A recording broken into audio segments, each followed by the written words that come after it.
नमस्कार साथियों, मैं Neha Sharma gold medallist NV Sanskrit classes में आपका हार्दिक स्वागत करती हूँ। हमारा जो 6-7 क्लासें मैं दे चुकी हूँ आपको संज्ञा प्रकरण की, और अब 1 या 2 क्लास और आएगी इससे संबंधित, संज्ञा प्रकरण से संबंधित। मैं बिल्कुल 0 लेवल से पढ़ा रही हूँ, क्योंकि मैं सबसे पहले संज्ञा प्रकरण से पढ़ाना इसलिए ज़रूरी है, क्योंकि अगर जैसे आप संधि पढ़ोगे, समास पढ़ोगे, प्रत्यय पढ़ोगे, उपसर्ग पढ़ोगे, तो आपको इनमें से ही कई चीज़ें ऐसी होगी जो वहाँ बार बार रिपीट होगी। जैसे उपदा, जैसे मैं प्रत्यय पढ़ाऊंगी तो मैं बार बार बोलूँगी अदुपद है, इगुपद है, रिदुपद है, तो आप समझोगे कि ये क्या बोल रही है, मैं कुछ समझ में नहीं आ रहा।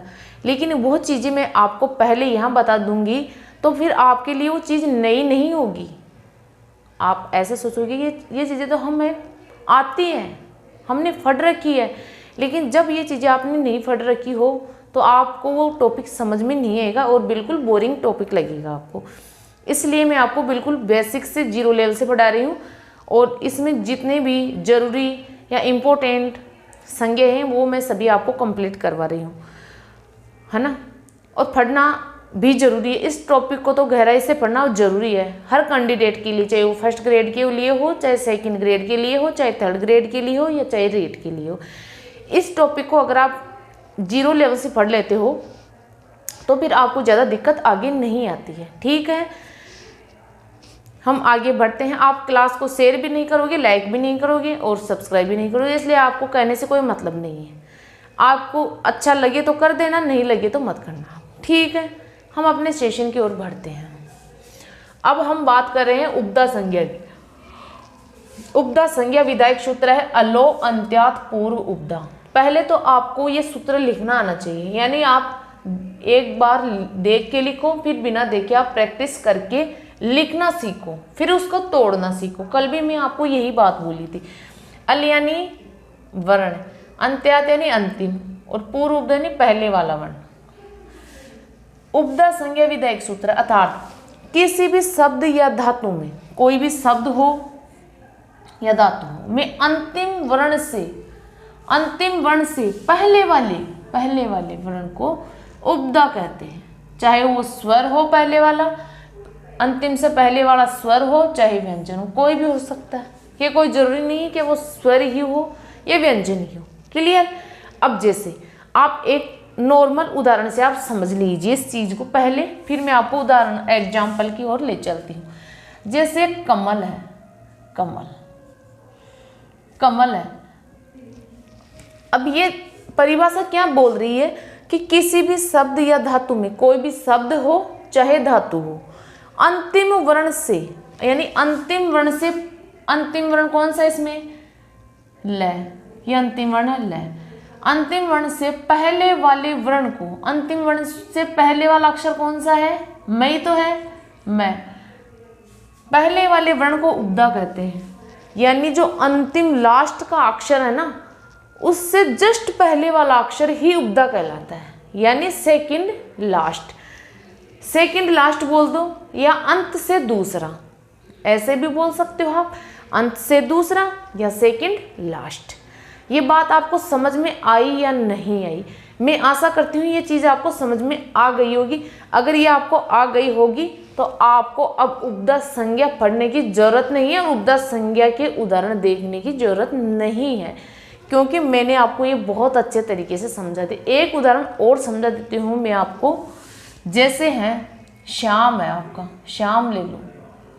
अब इसमें अंतिम वर्ण कौन सा है, मैं ना अंतिम वर्ण।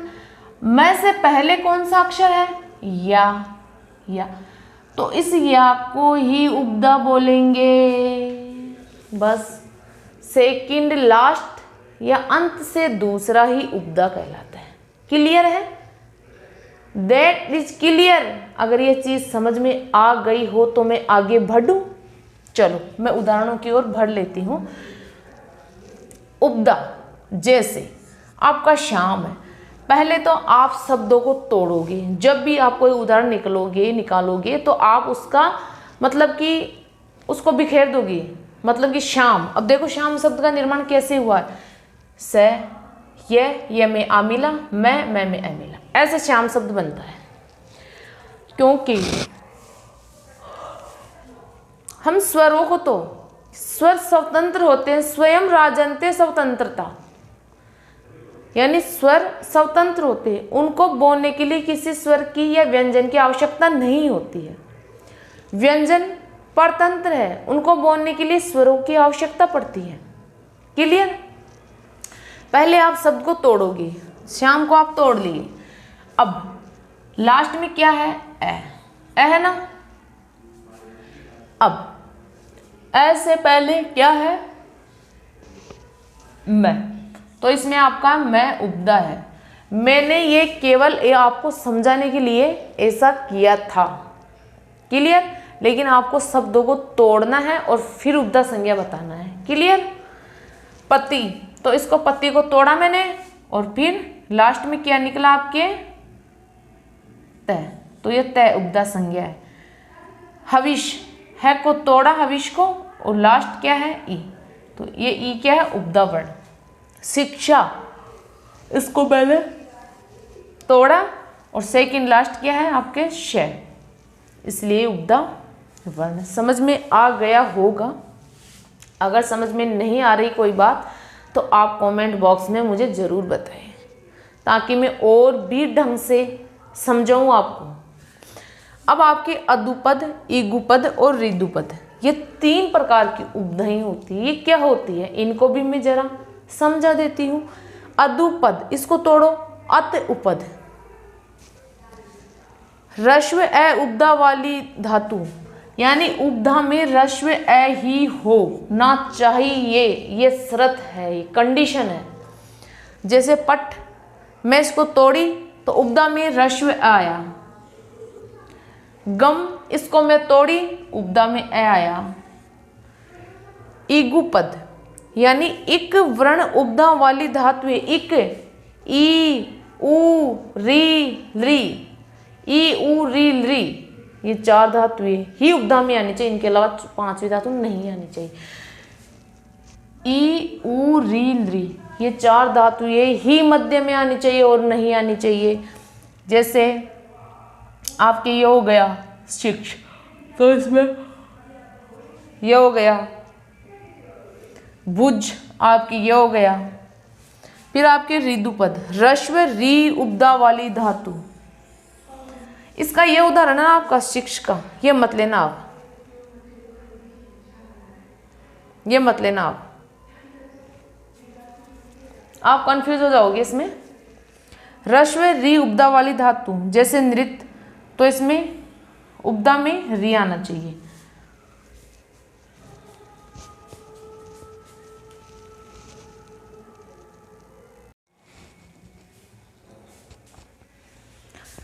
अब आपकी लोप संज्ञा, लोप संज्ञा विधायक सूत्र है आपका अदर्शनम लोप है। लोप संज्ञा विधायक सूत्र है आपका अदर्शनम लोप है, यानी प्रसक्त से अदर्शनम लोप संज्ञात, ये इसकी संस्कृत में परिभाषा है। प्रसक्त से अदर्शनम लोप संज्ञात, यानी जो वर्ण दिखाई दे रहा था और सुनाई दे रहा था, लेकिन उसका दिखाई या सुनाई नहीं देना ही लोप कहलाता है। जो चीज़ मुझे पहले दिख भी रही थी और सुन भी रही थी मैं उसे, लेकिन अब मुझे ना तो वो दिखाई दे रही और ना मुझे सुनाई दे रही है, यानी उसका लोप हो गया है कुछ समय के लिए। उसका नाश नहीं हुआ है बल्कि उसका लोप हो गया है, उसको लोप संज्ञा कहते हैं। क्लियर? एक सूत्र और आता तस्य लोप है, एक तो अदर्शनम लोप हो गया और एक तस्य लोप है, लेकिन तस्य लोप वाला सूत्र आपकी जो इत संज्ञक वर्ण की होती है ना, इत संज्ञक वर्ण का लोप होता है, उसका लोप करता है, वो इत संज्ञक वर्ण का लोप करता है। ठीक है? फिर आपकी टी संज्ञा, टी संज्ञा अचो अंत्यादि टी, अचो अंत्यादि टी, यानी टी संज्ञा विधायक सूत्र है ये, अर्थात किसी शब्द या धातु के अंत में, यानी कोई शब्द हो चाहे धातु हो, उसके अंत में अगर कोई स्वर हो तो उसको टी कहते हैं। अंत में कोई स्वर हो तो उसको टी कहते हैं, यानी स्वर को ही, लास्ट में स्वर आए तो उसको ही टी बोलेंगे। और अगर आप बोलो, आपके मन में ये जिज्ञासा उत्पन्न हो रही होगी कि अगर मैम उस जगह व्यंजन हो, स्वर ना होकर व्यंजन हो तो फिर क्या होगा। तो उस कंडीशन में जैसे व्यंजन है तो उससे पहले तो व्यंजन स्वर होगा, या एक या दो व्यंजन के बाद में स्वर होगा। तो जहाँ स्वर है वहाँ से लेकर अंतिम व्यंजन तक उस पूरे समूह को ही टी कहेंगे।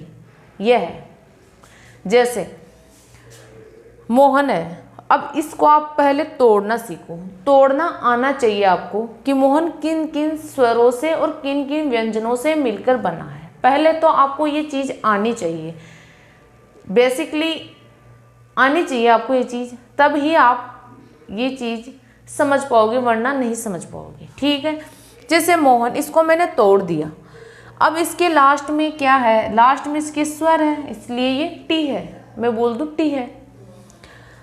अब पति, मैंने इसको तोड़ा तो लास्ट में ई है, मैं बोल दूँ ये भी टी है, कोई कन्फ्यूजन नहीं है, आराम से मुझे मिल गया।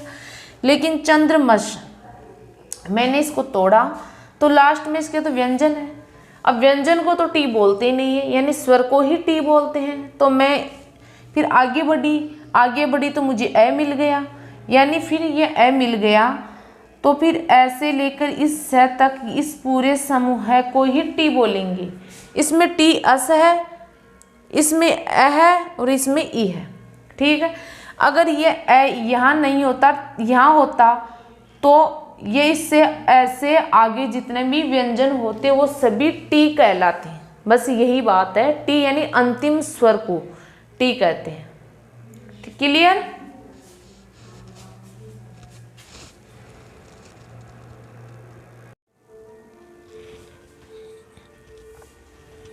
अब आपकी नदी संज्ञा, नदी संज्ञा विधायक सूत्र है युस्त्र याख्यौ नदी, यानी दीर्घ इकारांत और दीर्घ उकारांत स्त्रीवाचक शब्दों को नदी कहते हैं। जैसे आप देसी भाषा में समझो कि बड़ा ई और बड़ा ऊ हो और वो भी स्त्रीवाचक, जैसे रजनी, रजनी बड़ी ई है इसमें और स्त्रीलिंग भी है। ठीक है, बड़ा ऊ हो जैसे वधू और स्त्रीलिंग हो, बड़ा ऊ हो और स्त्रीलिंग हो, बड़ा ई हो और स्त्रीलिंग हो, उसको ही नदी कहते हैं। जैसे मैं बोलूँ, जैसे बांडी, मीठड़ी, सूंकड़ी, लीलड़ी, तो ये आपकी सब नदी है, संज्ञा है ना। लेकिन मैं बोलूँ आपकी चंबल, बनास, घग्गर, गंगा, यमुना, ये नदी नहीं है। लेकिन जिन लोगों ने इस सूत्र को पढ़ रखा है वो बोलेंगे कि चंबल बनास नदी नहीं है। लेकिन जिन लोगों ने ये सूत्र नहीं पढ़ रखा वो बोलेंगे चंबल बनास सब नदी है। लेकिन मैं बोलूँ संस्कृत में चंबल बनास नदी नहीं है। आई बात समझ में? जैसे दीर्घ इकारांत यानी बड़ा ई, देसी भाषा में समझ लो, पहले आप दीर्घ उकारांत यानी बड़ा ऊ और स्त्रीवाचक, स्त्रीवाचक पुल्लिंग नहीं, स्त्रीलिंग, स्त्री होनी चाहिए, बड़ी ई बड़ा ऊ स्त्रीवाचक होनी चाहिए, तो उनको नदी संज्ञक कहते हैं। जैसे आपके बांडी, बांडी स्त्रीलिंग है, बड़ी ई है, सूंकड़ी स्त्रीलिंग है, बड़ी, कोठारी स्त्रीलिंग है, बड़ी, खारी बड़ी स्त्रीलिंग है, गोदावरी, कावेरी, वधु, चंबू। क्लियर? आई बात समझ में? मैं बोलूँ चंबल,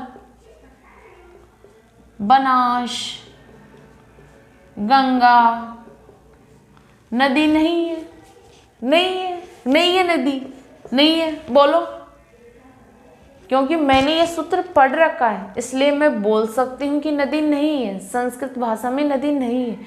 लेकिन जिन्होंने इस सूत्र को नहीं पढ़ रखा है तो वो बोलेंगे चंबल, बनास, गंगा ये तो नदी होती है, मैडम पागल है क्या? हाँ, मैं पागल हो गई हूँ, इसलिए आप नदी संज्ञा को याद कर लेना। क्लियर?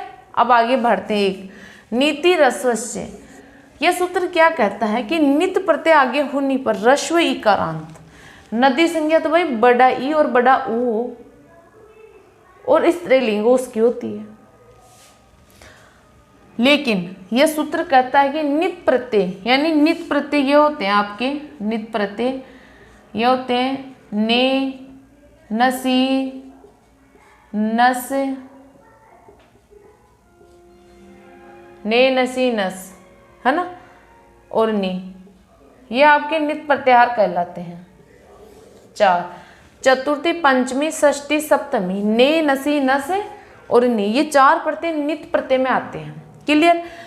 तो ये बोलता है कि अगर ये नित प्रत्यय आगे हो तो ह्रस्व ईकारांत और ह्रस्व उकारांत और स्त्रीवाचक, यानी छोटा ई और छोटा उ, उनकी क्या होती है, नदी संज्ञा हो जाती है।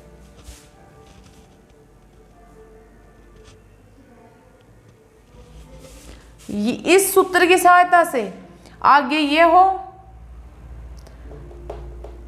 और तो छोटा ई और छोटा ऊ हो और स्त्रीवाचक हो तो उनकी भी नदी संज्ञा हो जाती है नीति रस्वस्य सूत्र से। यानी छोटा ई हो जैसे पति, हरि, है ना, और आपके छोटा ऊ हो जैसे धेनु, तो इनके 2 रूप बनेंगे। क्लियर।